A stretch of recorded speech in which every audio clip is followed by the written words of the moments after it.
আমার আম্মু যেহেতু অসুস্থ তার জন্য আমার ভাবি সেভাবে বেড়াতে পারে না, যেহেতু আমরা এখানে আছি তার জন্য আমার ভাবি চলে গেছে ওনার বাবার বাড়িতে। ওনার ভাইয়া আবার ডিসেম্বরে 25 তারিখে দেশে আসবে, বাহিরে আছে, তার জন্য আবার চলে যাইতেছে, যে কিছুদিন থাকার পরে চলে আসবে।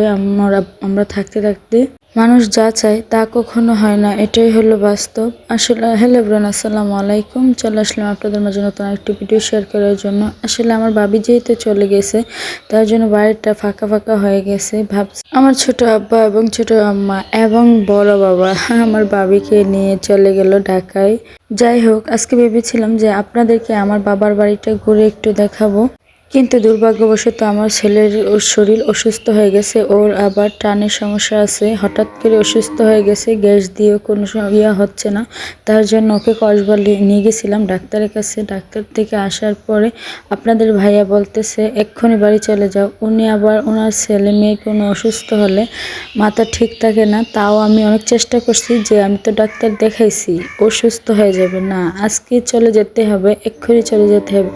তার জন্য আমার মনটা অনেক খারাপ ছিল যে আমি আসছি 4-5 দিন হয়েছে, আমাকে আজকে চলে যেতে হয়েছে। আবার আজকে আমার ভাবিও চলে গেছে, আমার আম্মু পুরা ফাঁকা হয়ে গেছে। আমার বোন আছে ঠিকই, কিন্তু আমি যেহেতু বাড়ির ছোট মেয়ে, আমার আম্মু মানে অনেক মন খারাপ ছিল, আমি বুঝতে পেরেছি। তাও আমি ধরা দেইনি, আমি বলছি যে আম্মা আবার আসবো। বিদায়ের সময় যখন মা চোখ ভরা জল নিয়ে বিদায় দেয় তখন বোঝা যায় যে কষ্ট কি জিনিস, মেয়েরা কত অসহায়।